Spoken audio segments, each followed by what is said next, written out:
জীবনটা না বড্ড জটিল। কোন মুহূর্তে যে কি হতে পারে সেটা কল্পনার বাইরে। বিশ্বাস করুন, আজকের দিনটা শুরুটা সম্পূর্ণ ভালো ছিল, বাট শেষটা যে এতটা কঠিন হবে সেটা কখনো ভাবতে পারিনি। তো চলুন শুরু থেকে শুরু করি আজকের দিনটা। নমস্কার বন্ধুরা, আজকের ব্লগটা আমি আমার টফি সোনাকে দেখিয়ে শুরু করছি। এখন আমি টফিকে নিয়ে ছাদে যাচ্ছি। সব পুচকের এখানে আছে, গ্যাং হয়ে ওরাও ছাদে যাচ্ছে আর কি, যাতে ওরা টফিকে ডিস্টার্ব না করে। তাই জন্য আমাকে হাতে দেখুন কি নিতে হয়েছে। কেউ এলেই ডান্ডা মেরে পুরো ঠান্ডা করে দেবো সকাল সকাল। বহুত ডিস্টার্ব করে ব্যাটাগুলো, গায়ে ওঠে, কামড়ায়, কান কামড়ায়। তোমরা নিজেদের সাথে খেলো, হ্যাঁ হ্যাঁ নিজেদের সাথে খেলো। আবার আবার একদমই না, একদমই না। জুনিয়র হয়ে সিনিয়রকে এত ডিস্টার্ব করতে নেই, বুঝলে ডোডো? ও সিনিয়র সিটিজেন, ঠিক আছে? তোমরা নিজেদের মতো খেলো। আবার আসে। সো এখন বাজে সকাল 6:30। দেখুন দুষ্টামি আরম্ভ হয়ে গেছে। সব 5 জন এখানে চুপ করে কি সুন্দর বসে আছে, সবই এই লাঠির কামাল। চলো, তোমাকে মারবো না, তুমি ভয় পেও না বাবা, তোমার জন্যই তো সব কিছু।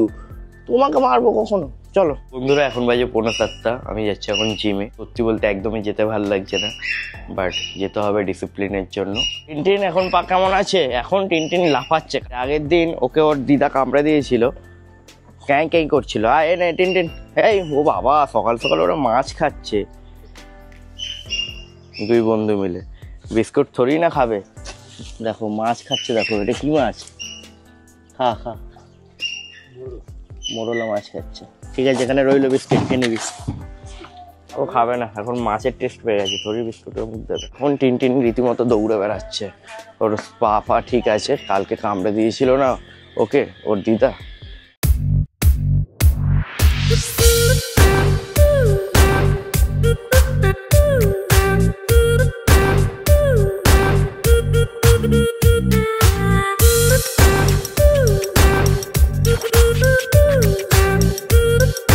তো এই আমি জিম থেকে এলাম, এখন বাজে 9টা। এই টিনটিন, তোমার শরীর ঠিক আছে তো? পা ঠিক আছে তো? হ্যাঁ, ও এখন পা পুরো সুস্থ আছে, লাফালাফি করছে। ব্যথাও দেখুন কমে গেছে, একদিনের মধ্যে ব্যথা, ঘা, লাল হয়ে থাকা সব কমে গেছে। ও বাবা, ঘুমাচ্ছ সবাই ঘরে? এটাগুলো ঘুমাচ্ছিল, আমার আওয়াজ শুনে উঠে গেছে আর চেল্লাচ্ছে। ওদের এখন বের করতে হবে, খেলবে, তারপরে শান্ত হবে। এদের ঘুম হয়ে গেছে, এবার এদেরকে উপরে নিয়ে যেতে হবে। আয়, চলে আয়, চলে আয়, আসো, চলে আসো। একটু ঘুমায়, একটু মানে ঘুম নেই। আসো, এই তো। ওই দেখ, বলছে পড়ে যাবে, আসতে ফেলে দেবো। ধপাস ধপাস করে যা। মাছটা দেখতে পাচ্ছেন অরেঞ্জ কালারের বড় মাছটা, আর এই হোয়াইট মাছটা, দুটোর অবস্থা খুবই খারাপ। খালি শুয়ে পড়লো। একটু আগে আমি যখন দেখলাম ওরা এখানে শুয়েছিল, নড়াচড়া করছে না সেইভাবে। মনে হচ্ছে এদের লাস্ট সময় চলে এসছে। এখন আমি যাব উপরের ওই যে ছোট অ্যাকুরিয়ামটা আমি নতুন দেখালাম আপনাদের, তৈরি করছি। ওটার জন্য কিছু গাছপালাও নিয়ে এসেছি। তো ওটাকে এখন সেট আপ করবো। এটা আমার আগের ট্যাঙ্কটা, এখানে আমি নতুনটা রাখবো। তার আগে এই ট্যাঙ্ক দিয়ে একটু জল কমিয়ে না, এটা এখানে 1/2 ইঞ্চি মতো বেরিয়ে আসছে, আর একটু এটাকে এইদিকে সরিয়ে রাখবো। সো এর আগে আমি একটা প্ল্যান্টেড অ্যাকুরিয়াম করেছিলাম সাইডে, যেটা আমি আপনাদের দেখালাম 1.5 ফুটের, এই 8 ইঞ্চি বাই 10 ইঞ্চি সাইজের, যেটা অ্যাকচুয়ালি কালকে বানিয়ে রেখেছিলাম। সো ওটাও আমি বানিয়েছিলাম, বাট এইভাবে লিক টেস্ট করিনি জল দিয়ে। সো তাই জন্য পরে যখন সেট আপ করছিলাম ওটা লিক পেয়েছিলাম। পুরো সেট আপ হয়ে যাওয়ার পর ওটা দিয়ে জল বেরোচ্ছিলো। সো ফাইনালি আজকের এটাকে আমি লিক টেস্ট করেছি। মিনিমাম 5-6 ঘন্টা ধরে এর মধ্যে এইভাবে জল রাখা আছে, এখনও জল বেরোয়নি। এটা সাকসেসফুল, এটাতে লিক হয়নি। এবার এই জলগুলোকে পুরো ফেলে দেন এটাকে নিচে নিয়ে যাব। এই যে সকালে কিছু জিনিসপত্র এনে আমি তলায় রেখেছিলাম। এখানে একটু অ্যাকোয়া সয়েল আছে, কিছু প্লান্টস আছে নতুন অ্যাকোরিয়ামের জন্য। সো অ্যাকচুয়ালি এই ট্যাঙ্কটাই আমি করবো এবার। পেছনে ব্যাকগ্রাউন্ড লাগালাম, আর এখানে যে ড্রিপ টুটটা আছে না, এটা যদি আমি এইভাবে লাগাই খুব সুন্দরভাবে ট্যাঙ্কে সেট হয়ে যাচ্ছে। বাট আমার এটার ইচ্ছা আছে একটু অন্যরকম। এরকমভাবে লাগালে মেন যে প্রবলেমটা হবে, ড্রিপ টুটটা এই জায়গাটা কাটতে হবে। মাথা খারাপ হয়ে গেল এইটুকুনো টুকরো কাটতে। সত্যি আমি জানি না আমি এই পুচকে মার্কে অ্যাকোরিয়ামটা বানাতে এত কেন ভাবছি, বা এত কেন খাটছি, এত কেন ভাবছি সুন্দরভাবে বানাবো। একটা ড্রিপ টুট লাগিয়েছি, আর এখানে একটা ছোট কাঠ লাগিয়েছি। এই ছোট কাঠটা আটা দিয়ে, এখানে অ্যাকোয়া সয়েল লাগিয়ে সব কিছু রেডি করা হয়ে গেছে আমার। সো আমার নিউ প্ল্যান্টেড সেট আপের গাছগাছরা লাগানো কমপ্লিট। বহুত কষ্ট হয়েছে এই জায়গাটায় গাছ লাগাতে। এইটুকুনি জায়গা হয়তো অনেক গাছ উঠে আসবে। দেখুন হাতে ঢুকছে না আমার, কি করে লাগিয়েছি আমিই জানি। সো এর মধ্যে এখন ওয়াটার ফিল করছে, একটু একটু করে ওয়াটার ভর্তি হচ্ছে এই পাতলা পাইপটার মাধ্যমে। মাটির অবস্থা দেখুন কি নোংরা, পুরো কালো জল। সো এখন এই মুহূর্তে সব কিছু লাগানো কমপ্লিট। ফিল্টার চলছে, পেছনে হ্যাং অন ব্যাক ফিল্টার একটা লাগিয়েছি, একটা ছোট লাইট লাগিয়েছি, বাকি set up ready. Beneficial bacteria বগেরা দিয়েছি। জলটা প্রচণ্ড ঘোলাটে হয়ে আছে। এই জলটা দেখুন কতটা সুন্দর কাচের মতো লাগছে, আর এই জলটা দেখুন কেমন টাইপের একটা লাগছে। বন্ধুরা এই জলটা দেখুন কতটা ক্লিন লাগছে দেখতে। আমি ওখানে একটা গৌতম বুদ্ধের মূর্তি রেখেছি যাতে আরও সুন্দর লাগে দেখতে। মানে ওটা আমার নর্মাল আর্টিস্টিক চয়েস। গাছের ওই গাছ আছে, গাছের গোড়ার ওখানে গৌতম বুদ্ধ ধ্যান করছে আর কি, এরকম টাইপের। দেখুন ব্যাটা কিভাবে শুয়ে আছে, ওর কাছে আমি যাচ্ছি, ও ভাবছে যে আমি ওর পেটে হাত বোলাবো। কি সুন্দর হাতটা তুলে রেখেছে দেখুন। আমার পাগলি বাবা দেখুন পাও তুলে দিচ্ছে। খালি আদর খাবে, খালি আদর খাবে। এখানে রক সল্ট দিলাম, একটু মাছের মেডিসিন দিলাম যাতে মাছগুলো সুস্থ থাকে। সাথে ফিল্টারটা আমি একটুখানি ধুতে নিয়ে এসেছিলাম, আপনাদের দেখাচ্ছি। দেখুন কি অবস্থা দেখুন, এটা মাছের ফিল্টার।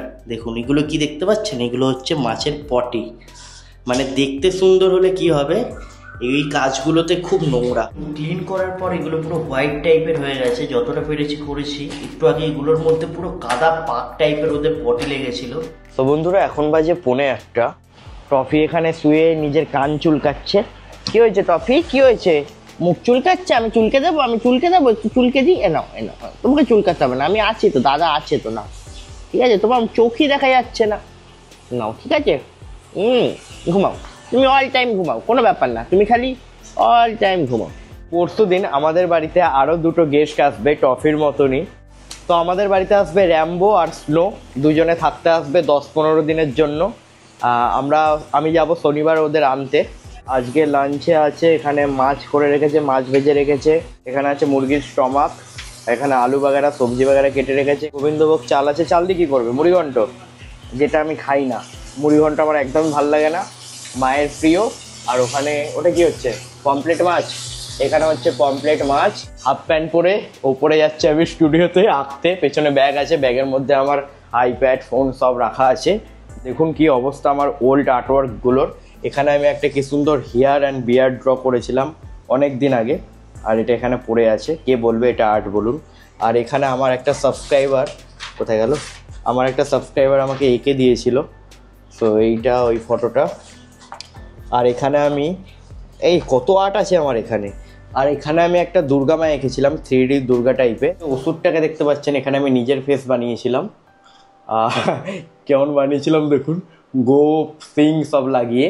আর এই যে দুর্গা মা 3D দুর্গা ঠাকুর আর কি, এরকম টাইপের কিছু ছিল। এখানে রাখলে স্পেশালি হয়তো ভালো লাগবে, এই যে।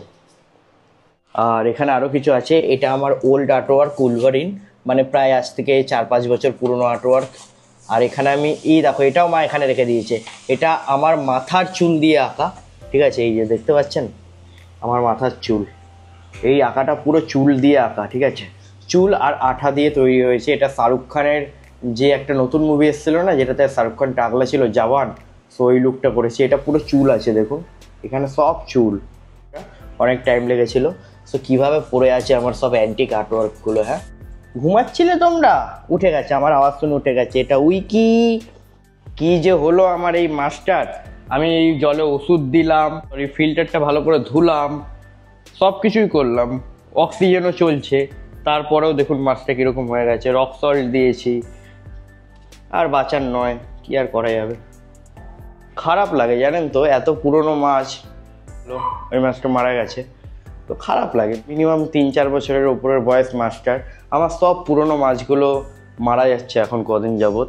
তাই রেগুলারই খেতে দিই, সব কিছুই তো ঠিকঠাক রাখি, তারপরেও এরকম হচ্ছে।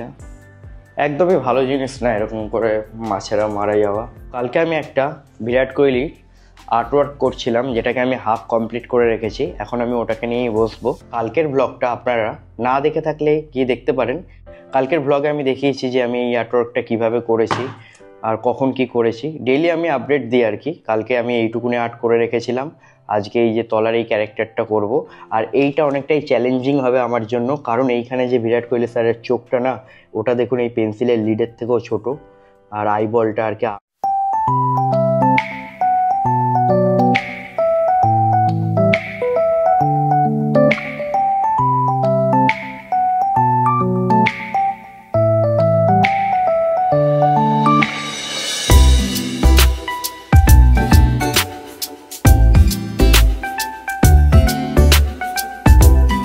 তো ফাইনালি আর্টওয়ার্কটা কমপ্লিট হয়েছে। যতটা পেরেছি আমি ঠিকঠাক করারই চেষ্টা করেছি। ফেসটা অনেকটা পরিমাণে ছোট আর কিছুটা এরকম লাগছে দেখতে।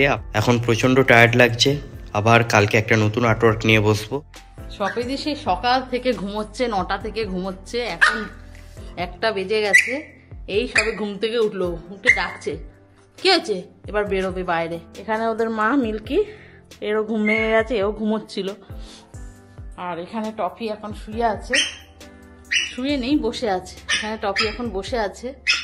কি হয়েছে টপি, খিদে পেয়েছে? আচ্ছা তোমাকেও খেতে দেবো, একটু ঘোরো, আসো চলে আসো। ও খাবার বাড়া হয়ে গেছে, এবার সবাইকে দিয়ে দিই, উপরে দিয়ে আসি। হ্যাঁ তুমি খেয়ে নাও। যাচ্ছি যাচ্ছি, এত চেল্লাতে হবে না। দেখো মিল্কিও উঠে গেছে। খিদে পেয়েছে, কেন?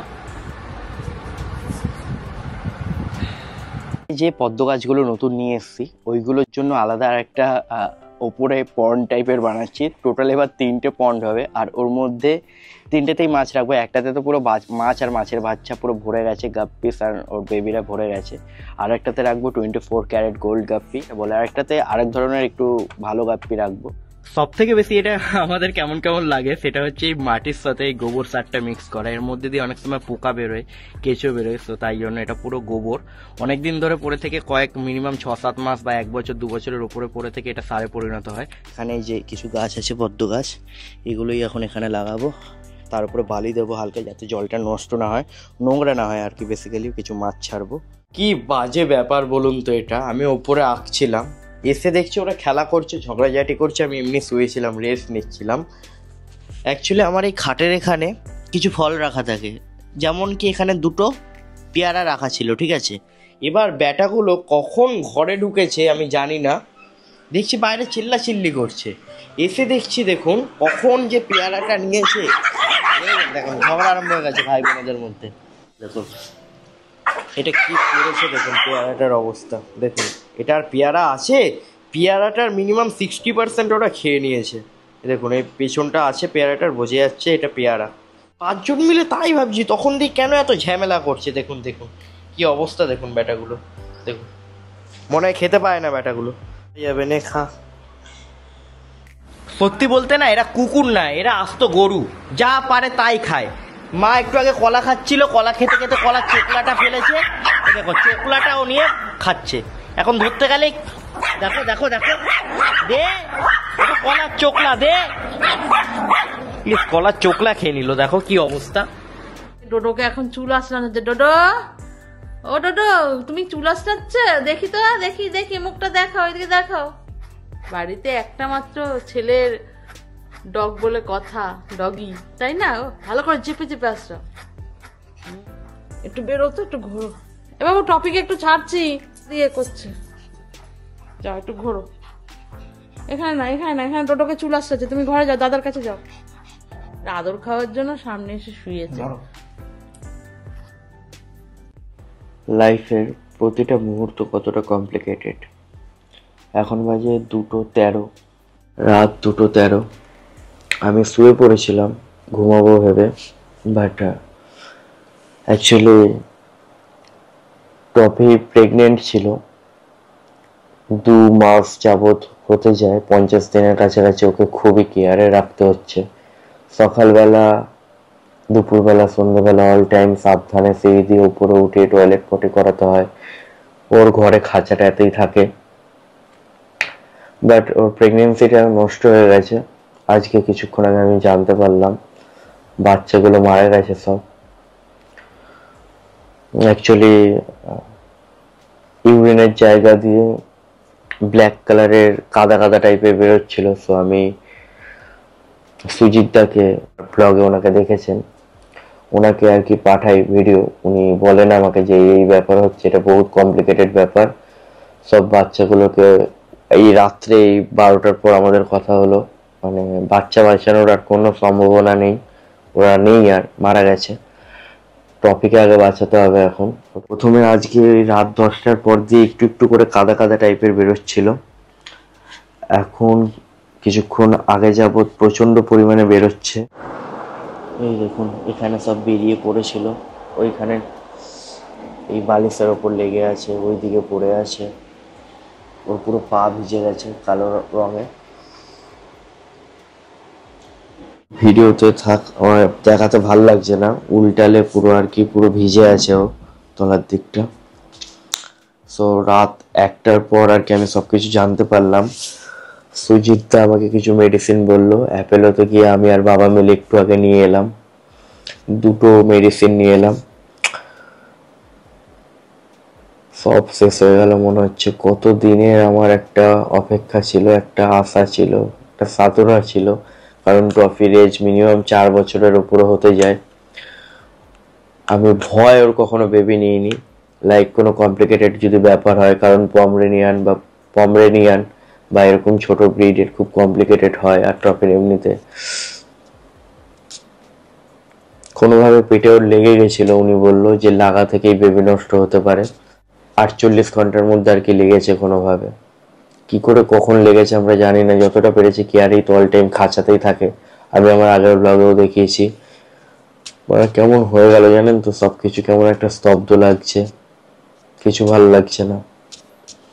ডেলি ব্লগের এই এক সময় জিনিস, ভালো জিনিসও দেখাই, আর এতটা খারাপ জিনিসও দেখাতে হচ্ছে। মিল্কিকে নিয়ে আমি শুয়েছিলাম, এখানে বালিশও আছে, পুরো শুয়ে পড়েছিলাম লাইক আমি ঘুমাবো এমন অবস্থা।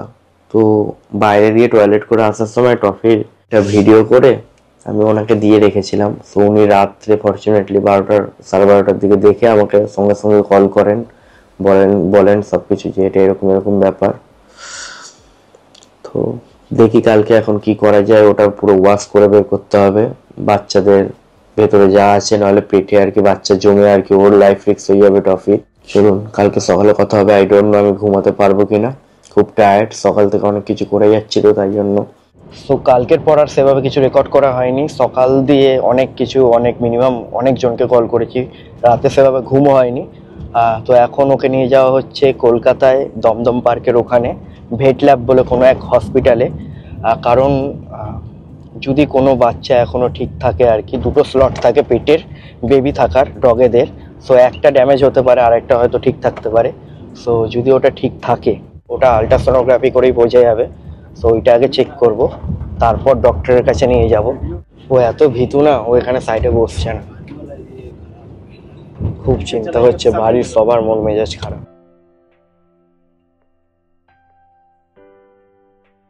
তো এখানে ভেট ল্যাবে এসেছি, ভেতরে গাড়ি দাঁড়িয়ে আছে আমাদের, টফি এখানে আছে, দড়িটা নিয়েও আসিনি টফি। কি হয়েছে টফি? আরে দড়িটাও আননি, লাফালাফি করবি না, ওর লেজ কেমন পড়ে গেছে, ভয় পাচ্ছে ও। ভয় লাগছে বাবা? সব ঠিক হয়ে যাবে, সব ঠিক হয়ে যাবে, দাঁড়িয়ে। সো টফির এখানে পেটের সাইডে দুদিকের কিছুটা লোম কাটা হচ্ছিল, কারণ আলট্রাসোনোগ্রাফি করানো হবে। এখানে আমরা অনেকক্ষণ ওয়েট করছিলাম, 3:30 বেজে গেছিল, বাট আমাদের নাম্বার এখনো আসেনি। তো বন্ধুরা এখন বাজে 15টা, আমার পুরো ব্যান্ড বেজে গেছিল বাড়িতে আসার সময় টফিকে নিয়ে গিয়ে দেখালাম, কারণ শরীর খুব খারাপ লাগছিল। টফিরও সকাল দিয়ে সেভাবে না খাওয়া ছিল। বড় কথা সেটা না, ওর সব কটা বাচ্চাই আর কি নেই, আর মরে গিয়ে পেটের মধ্যেই আছে, ওটাকে অপারেশন করে বের করতে হবে। যত লেট করব তত ওর জন্য ক্ষতি হবে। সো আমরা 9:30টার সময় বেরোবো, এখন আমাদের খড়দা যেতে হবে। রাত 11টার সময় অপারেশন আছে, রাত 11টার সময় ডক্টর অপারেশন করবে। আজকেই নিয়ে যাব, আমি আর লেট করতে চাই না, যত লেট করব তত রিস্ক বাড়বে, টফির লাইফ রিস্ক হয়ে যাবে। দেখুন আমার এই ব্লগ চ্যানেলে কিছু আড়াল করার নেই, আমি স্পষ্ট সত্যি কথা বলি। সত্যি কথা, আমি এটা আপনাদের শোনাচ্ছি না। তো এত ধকল, মানে মারাত্মক ধকল, কালকে রাত থেকে জেগে আছি। দেন টফিকে জানেন কত কেয়ারে রেখেছিলাম, সারাক্ষণ আপনারা আমার ব্লগে দেখবেন, সারাক্ষণ ওকে যে থাকতো, কারণ বেবি হওয়ার সময় একদম এই স্পেশালি এই পমরেনিয়ানকে না একদম উত্তেজিত করা যায় না, বা এই স্মল ব্রিডকে। সে একদম উত্তেজিত করা যায় না, পেটে একদম আরামে রাখতে হয়। আমি রোজ সকালে বিকালে রাতে সবসময় কোমরের তলায় হাত দিয়ে বগলের তলায় হাত দিয়ে ছাদে নিয়ে যেতাম টয়লেট পটি করাতে। টপিকে আমি আমার ম্যাক্সিমাম ব্লগে আপনাদের দেখাই, ম্যাক্সিমাম ব্লগে রিসেন্ট আপনারা লাস্ট 50 দিন টপিকে কেজে দেখেছেন, ঠিক আছে। মাঝে মধ্যে খাবার দাওয়ার জন্য মাঝে মধ্যে বের করা হতো। এত কিছুর পরেও বাচ্চা মারা গেল, পেটে কোনোভাবে চোট পেয়েছে, বাচ্চা মারা গেল পেটেই। বুঝতে পারছেন কতটা রিস্ক একটা বাচ্চাকে বড় করার। রাস্তার কুকুর দৌড়াদৌড়ি করছে পেটে বাচ্চা নিয়ে, অটোমেটিক স্বাভাবিকভাবে বাচ্চা হয়ে যায়। কত লোক ওদেরকে কত বাজে ব্যবহার করে, তাও বাচ্চা হয়ে যায়। কত স্ট্রং হয় ওরা, আর এই কুকুর কত উইক বুঝতে পারছেন। এত কেয়ার, প্রপার মেডিসিন ডেলি, সব কিছু, কোনো কিছু কমতে রাখিনি আমি। দেওয়ার পরও আজকে বাচ্চাটা মারা গেল পেটের মধ্যে। কিছু একটা হয়েছে, সামান্য বিড়ালকে দেখে চিল্লেছিল। 2 দিন আগে জানলা দিয়ে একটা বিড়াল এসেছিল, দেখে উত্তেজিত হয়ে একটুখানি দাঁড়িয়ে পড়েছিল, হয়তো ওই কারণেই বাচ্চা মারা গেছে, হতে পারে। তো আলট্রাসোনোগ্রাফিতে ধরা পড়েছে মারা গেছে, রিপোর্ট পাইনি, বাট মারা গেছে। আর দেখুন খরচার কথাটা বলি এবার। তো কালকে রাত্রে, এটা আপনারা কিন্তু একদিনের ব্লগ দেখছেন না, অনেক দিনের ব্লগ দেখছেন, ঠিক আছে। সো বাবার সাথে যখন আমি রাত্রেবেলা জানতে পারলাম, যে দেখালাম যে টপের ওখান দিয়ে ব্ল্যাক কালারের বেরোচ্ছে, বাবার সাথে গিয়ে আমি 1500 টাকার ওষুধ নিয়ে এসেছি দুটো। দেন আজকে আলট্রাসোনোগ্রাফি, গাড়ি ভাড়া সব কিছু মিলিয়ে, একটা লোক গেছিলো ওনাকে সব কিছু নিয়ে টোটাল 7,500 টাকা। আজকে অপারেশনে আছে 10,000 টাকা খরচা, দেন গাড়ি করে যাব, সব মিলিয়ে 20,000 টাকার মতো খরচা। আমার কিন্তু টাকা না, আমার এই উদ্দেশ্য না বাচ্চা হবে বিক্রি করব। দেখুন টফির আমি অ্যাকচুয়ালি বাচ্চা নিতে চেয়েছিলাম, কেন? কারণ টফির এজ হচ্ছে এখন 4 বছর। একটা কুকুর আমাদের সাথে খুব জোর হলে 14-15 বছর থাকে। এবার ও যখন ছেড়ে চলে যায় না, খুব কষ্ট হয়। তো ওর একটা অংশ আমি রাখতে চেয়েছিলাম। মিল্কির বেলাও কিন্তু সেম, মিল্কি টফির থেকে 1 বছরের ছোট। মিল্কির বেবি হয়েছে, আমার হাতে নেই, বললাম না ভগবান আমাকে দিয়েছে মিল্কির 5টা বেবি। আমরা কিন্তু একটা বেবিকেও বিক্রি করিনি, সব কটাকে রেখে দিয়েছি, কারণ আমরা এটা ভালোবাসি। এতজনকে রাখতে হয়, খরচা আছে, সত্যি বন্ধুরা খরচা আছে। দেন ঠাকুরের আশীর্বাদ মিল্কি পুরো। ওর বেবিগুলো তখন আমি এত বুঝতাম না, কেয়ার করে রেখেছিলাম, আটকে রেখেছিলাম, বা বেঁচে গেছে। কিন্তু এই যে টপের ক্ষেত্রে দেখলেন তো কি হলো, বাচ্চা এলোও না, পেটেই নষ্ট হয়ে গেল। নষ্ট কি, মরে গেল, রীতিমতো মরে গেছে। কারণ আলট্রাসোনোগ্রাফিতে কঙ্কাল বড় হচ্ছিল, বাচ্চা চোট পেয়েছে, মরে গেছে। আর 10-15 দিনের পরে টফির ডেলিভারি হওয়ার কথা ছিল, গেল। এবার টফিকে খুবই কেয়ারে রাখতে হবে, স্যালাইন চলবে, অপারেশনটা কেমন হবে আই ডোন্ট নো, ভালোই হবে, আপনারা প্রে করবেন। সো চলুন, এখন বাজে আপনার 9টা, বকতে 9টাই বেজে গেছে। এখন আমি আবার রেডি হয়ে বেরোবো। এইসব কুকুরের বাচ্চার দাম এই কারণে হয়, কারণ এদের আর কি বলবো আপনাকে, যে আমি বিক্রি করতে চাই না, আমি বিক্রিও করব না, বাট অনেকে বলেন কেন বাচ্চার দাম হয়। আমি আজকে রিয়েলাইজ করলাম, আমি যখন কিনতে গেছিলাম কেন আমার থেকে এত টাকা নিয়েছিল। এটা স্পিচ না, এদের ইমিউনিটি খুব লো হয়। এটা শৌখিন একটা পুতুল বলতে পারেন, টেডি বিয়ার এরা, ঠিক আছে। স্পিচ কি হয়, বাচ্চার সময় এরকম ছোট থাকে, ভিডিওতে সাইজ বোঝা যায় না, বড় হওয়ার সময় স্ট্রিট ডগের মতো হয়ে যায়। কোনো ডগ খারাপ না, আমি আমার এই ডগকে যত ভালোবাসি, ওই ডগকেও তত, টিনটেনকেও ততই ভালোবাসি। কিন্তু টিনটিনের লাগলে না, কামড়ে দিল, দেখলেন কদিন আগে একটা ওর দিদা, ওষুধ দিলাম, পরের দিনে ও পুরো সুস্থ ফিট, পুরো দৌড়োদৌড়ি করছে। একে যদি কামড়াতো, এরা বাঁচতো? মিল্কিকে বা টফিকে কামড়ালে কুকুর, বলুন, এমন শরীর এদের। এমনি ভালো, সবই ভালো, এই ব্যাপার খুব রিস্ক।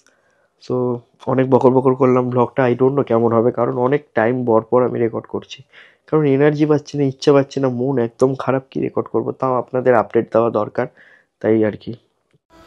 চলো টফি, যাবো, চলো আরেকবার যেতে হবে, শোনা, পরে ঘুমাবে, এসে অনেকক্ষণের জন্য ঘুমিও। চলো, সব ঠিক হয়ে যাবে। পেটের লোমগুলো দেখুন কেটে দিয়েছে আলট্রাসোনোগ্রাফি করার সময়। চলো, এখন বাজে 9:36, এখন আমরা বেরোচ্ছি। সব ঘুম ভেঙে গেছে, ডোডোর ঘুম ভেঙে গেছে, ডোডো এখন খাবে। এটা কি, এটা হলো কাজু।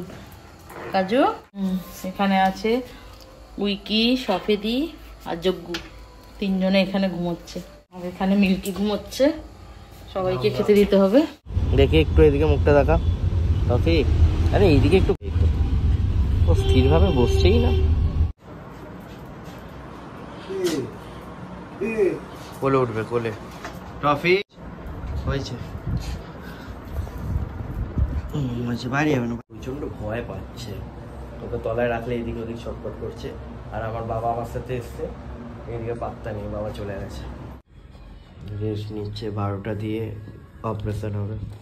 টফি করে না এরকম, করে না টফি এরকম করে না। এখন অ্যাকচুয়ালি ও আলট্রাসোনোগ্রাফি করে আসার পর একটু খেয়ে ফেলেছিল, সকাল দিয়ে না খেয়েছিল, তাই জন্য একটু খাইয়ে দেওয়া হয়েছিল, তো তাই জন্য এখন হলো না। স্টমাকটা একটু ক্লিন থাকতে হবে, এখনও 1-1.5 ঘন্টা ওয়েট করতে হবে। ওকে এখানে চেপে রাখতে হয়েছে ধরে। বাবা ওখানে চেয়ারে বসেছে, ও ওখানে গিয়ে বসবেই। Toffee Toffee Toffee Toffee. তো এখন বাজে 12টা 21। বাবা বাইরে গেছে একটু ঘোরাঘুরি করতে, কারণ এখানে থাকলে সত্যি প্রচণ্ড পরিমাণে ঘুম পাচ্ছে। এত মারাত্মক টায়ার্ড লাগছে আমি বলে বোঝাতে পারবো না। কাল রাত্রেও সেভাবে ঘুম হয়নি, তো কালকে রাত দিয়ে ধকল আরম্ভ হয়েছে। এখনও রেস্ট নিচ্ছে আমার সাথে। আমার খুব এখন টেনশান হচ্ছে যে কী হবে, অপারেশন বলে কথা। সব ঠিক হয়ে যাবে। পুরোপুরি 1টা বাজে, এখন যাবে ম্যাডাম। সব ঠিক আছে তো? কি হয়েছে? সো আমরা এইখানে আসার পর থেকে ট্রফিকে 1 ঘন্টা পর পর টোটাল 5টা মতো ইঞ্জেকশন দেওয়া হয়েছে। অপারেশনের আগে নাকি এরকম ইঞ্জেকশন দিতে হয়। ঘরটা অন্ধকার করে রাখা হয়েছে যাতে টফি একটু কুল হয়, আর টফিকে অ্যানাস্থেসিয়া দিয়ে দেন অপারেশন করা হবে। আর এই মুহূর্তটা ছিল আমার কাছে সব থেকে কঠিন, যেখানে টফি ছিল অপারেশন রুমের ভেতর। অপারেশন রুমের বাইরে এই নিস্তব্ধ রাতে দাঁড়িয়ে থেকে আমি শুধুমাত্র কাঁচি চলা, কাঁচি রাখা আর জলের আওয়াজ পাচ্ছিলাম। এই শব্দটা প্রচণ্ড ভয়ঙ্কর ছিল আমার কাছে এই মুহূর্তটায়। ভেতরটায় যে কীরকম অদ্ভুত একটা অনুভূতি হচ্ছিল আমি বলে বোঝাতে পারবো না। বুঝতে পারছিলাম না যে ভেতরে আমার বাচ্চাটার সাথে কি হচ্ছে। ডক্টর আমাকে ভেতরে ডাকলো আর এখানে টফির মৃত বাচ্চাদেরকে দেখালো। টফির এখন 7 দিন কনস্ট্যান্ট, দিনে 2বার স্যালাইন চলবে, দেন ডেইলি 2টো করে ইঞ্জেকশন দিতে হবে। তারপর আরও মেডিসিন আছে। ডক্টর আমাকে প্রেসক্রিপশনটা ভালো করে বুঝিয়ে দিচ্ছিলেন। আর এখন 36 আওয়ার্স টফিকে জল অথবা খাবার কিছুই দেওয়া যাবে না। বন্ধুরা এখন বাজে রাত 3:30। টফিকে আমি একটু আগে নিয়ে এসেছি, ওর এখানে ব্যান্ডেজ করানো আছে। ওকে খাটে বাটে রাখা এখন সম্পূর্ণ মানা। এই ঘরের মধ্যে ওখানে ভালো করে ওটা পেতে এর ভিতর রাখতে হবে। আর আজকে আর একদম ভাল লাগছে না কথা বলতে, বহুত টায়ার্ড। কখন আমাদের জীবনে কি হঠাৎ করে হয়ে যাবে আমরা কেউ জানি না। ওর জন্য প্রে করবেন, ও যাতে সুস্থ হয়ে যায়। এখন 36 ঘন্টা ওকে কোনো কিছু খাওয়ানো যাবে না। অনেক কটা মেডিসিন দিয়েছে, কালকে গিয়ে আমি নিয়ে আসবো সব। আজকে আর ভাল লাগছে না। আজকের জন্য ব্লগটা এখানেই সমাপ্ত করছি। কালকে আপডেট দেবো আমি ওর